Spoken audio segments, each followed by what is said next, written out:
All right, well, let us dive into Jared Cannonier and Marvin Vettori. And candidly, I care less about the significant strike record.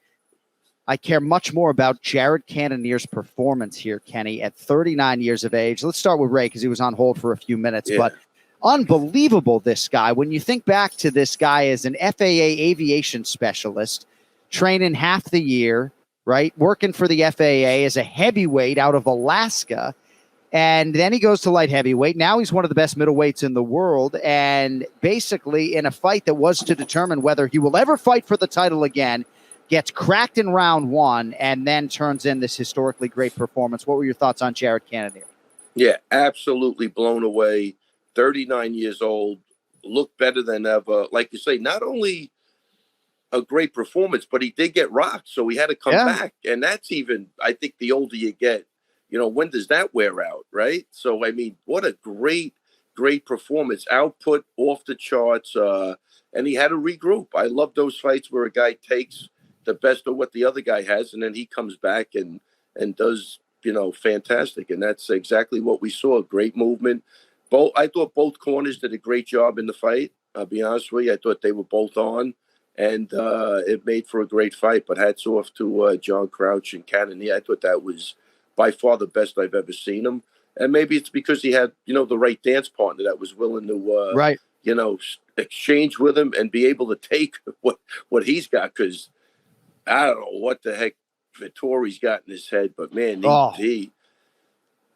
crazy because, Cannonier looked like he was getting his head snapped back worse than Vettori, and Vettori was getting bombed on. Like it was. My gosh. So hats off to Vettori too for toughness.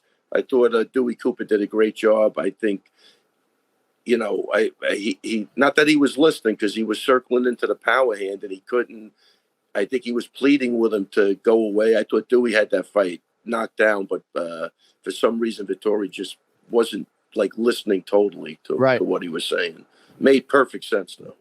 Kenny, Ray hit on a lot of things I had in my notes about both Dewey Cooper and John Crouch. We know John Crouch is a jiu-jitsu guy, right? But he is an outstanding mixed martial arts coach. And after round one, he immediately had the right adjustments. Cannonier immediately refocused on the footwork. And I don't know, I just thought both corners, to Ray's point, did an outstanding job. Two supremely conditioned middleweights. And I thought Dominic Cruz was on fire with the commentary, just coming back to the conditioning. Kenny, what'd you think of a pretty epic UFC main event there? Yeah, no question about it. I've known John Crouch a long time, originally really known as a jiu-jitsu guy, but he really has evolved into an excellent mixed martial arts corner. When you're a mixed martial arts corner or coach, Ray knows better than anybody, you have to be a technician. You have to be a psychologist. You have to be a father many times. There's so many different roles. And you need to know what you need to do as far as pulling those strings to get your fighter to do what they need to do out there to execute and win. And I thought Crouch did a phenomenal job. And again, both corners, Dewey Cooper, one of the best in the game as well. So couldn't agree with you more. And in regards to the fight itself, in my opinion, definitely one of the best fights of the year so far. I think you had it all. You had a lot of drama. You had back and forth. There was fight. The fight took place on the ground, took place on the feet, a lot of momentum shifts. For me, I do want to talk about that stat, John, because the reason I didn't pick Jared Cannonier was he suffers sometimes from a lack of volume. He ends up, analyzing a little bit too much and doesn't throw a whole lot in fear of the takedown. I thought Marvin Vettori was going to look for more takedowns. It looked like he didn't for some reason. And Cannonier just started unleashing combination after combination. And that's the Jared Cannonier that I knew was absolutely capable of doing that. But I was dubious of that because of the fact that sometimes he doesn't throw his hands like I think he should. This was not the case. And to see him come back after a tough round one and regroup and get his head right and throw those shots with that amount of volume, I thought was phenomenal. And Ray, absolutely agree with you. Best fight that I've seen from Jared Cannonier. No question about it. So excellent from both men. And the toughness that both those guys showed, dude, what a fight. And John, I'll tell you, what makes it great too is that he got hurt early. So even when he's doing good, that's what makes a great fight. You know he could get hurt because he already was hurt. So there's always that anticipation Vettori could come back, and even though it didn't happen like that, it's still made for, you're still sitting on the edge of your seat. Anything could happen. And I love those type of fights. That was really, really a great fight. 100%. So Jared Cannonier has now won 4 of 5. And when you look at the career since moving down to 85, the only guys to beat him, Robert Whittaker by unanimous decision in 2020 in a main event. No, that was a 3-rounder, excuse me.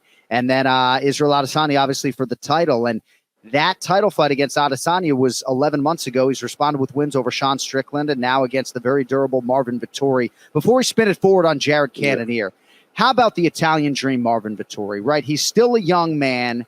He's impossibly hard to put away. I thought, Kenny, there was some sort of adrenaline dump at the end of round 1, and so round 2 was particularly challenging for him. I don't think he necessarily won round 3, but the resolve and the heart and the offense that he showed in round 3, anytime Marvin Vettori loses, Ray, I feel like I have buckets of respect for this kid in defeat, even when it's not a great performance for him. And even if you want to argue he lost 4 or 5 rounds here, just an absolute Italian fucking warrior, Yeah, no, without a doubt. No, hats off to Vettori. And he's young enough, even though that was a tough fight, but I think he makes a couple of adjustments, and he is going to be better from that fight. I think he got caught off guard.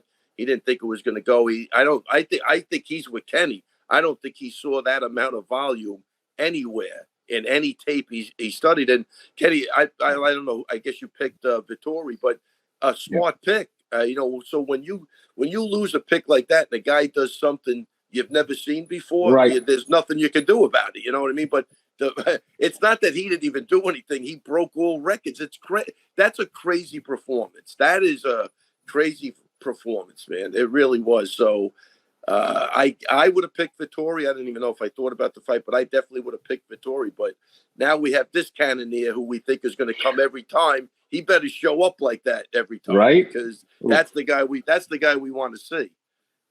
Well, and if he is to work himself into a championship fight again, and Israel Adesanya is the champion that he is challenging, hopefully it will be more of this approach, right? Because he was reluctant to take risks in that fight at UFC 276. And he acknowledged that a lack of volume, Kenny, has been an issue, and it certainly was not an issue in his record-setting performance at the UFC Apex on Saturday. So as we spin it forward, I don't know exactly what you do with Marvin Vettori. I think he's going to beat most of the guys in the top 10.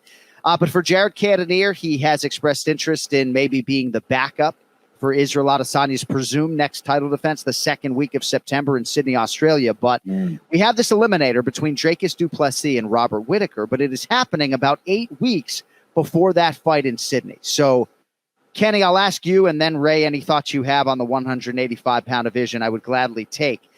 Kenny, I don't know what Adesanya's appetite is going to be for a Cannonier rematch right now. Certainly this performance helps Jared. And you and I can say, hey, I'm more intrigued to see Cannonier Adesanya too.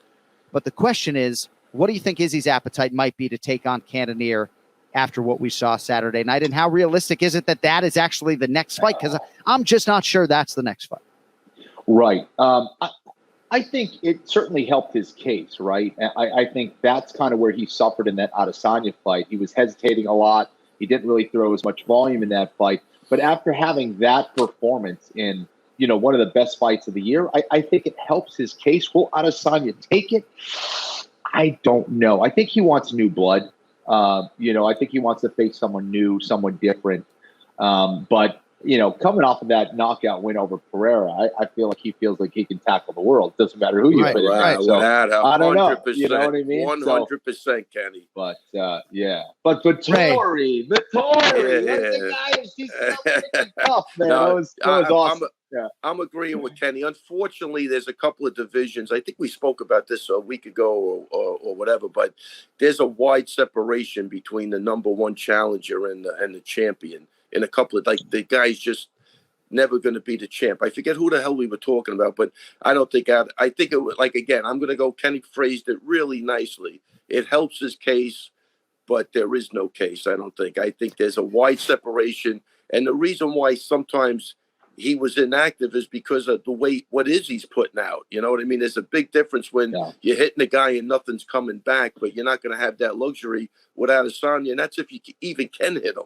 And then the frustration builds about missing him and maybe being out of place and getting counted. And that's why sometimes you see the output not as high as it was in the other fight. I think there came a point in that fight where Cannonier just didn't think that Vettori could hurt him anymore, and it was almost like target practice. So only the guys, when you're in there, you realize what's going on. From the outside, sometimes it's, he's not doing anything, right? That's what it looks like. But guys faking you a little bit, there's a lot going on. And I think that's what causes the hesitation sometimes. Yeah. But maybe he's figured it out. So I think one more fight where he has a very dominant performance, we could make a case, I would think. But that division to me is wide open. It is. Yeah, it's a little bit tricky because a lot of these guys have faced each other. So you can argue, and again, so much respect for Jared Cannonier and Marvin Vettori and what they put forth, right? But had Marvin Vettori won this fight, right? Vettori's already fought Izzy twice. So that fight is not going to happen. A third meeting between those two is just not going to happen. And to Ray's point, you're talking about 14 months after Izzy utterly dominates Jared Cannonier. Yes, Cannonier will have beaten Sean Strickland and Marvin Vettori, but it just doesn't seem like you're going to run that back as your headliner in September in Sydney. So promotionally, you see what happens with Robert Whittaker and Dracus du Plessis. If Whittaker wins a 30-27, I'm not sure Izzy's going to have some great appetite to fight him a third time either. So you're right, Ray. It's wide open for a guy like Dracus du Plessis, even for a guy like Chris Weidman, right? To come back and if he can finish Brad Tavares, you're right. I do believe the division is ripe with opportunity. Even the winner of Paulo Costa and Ikram Aliskerov, but I don't know, man. Cannonier couldn't have done much more other than to finish Vettori to maximize that showcase, but I'm just not sure he's going to be next for the belt.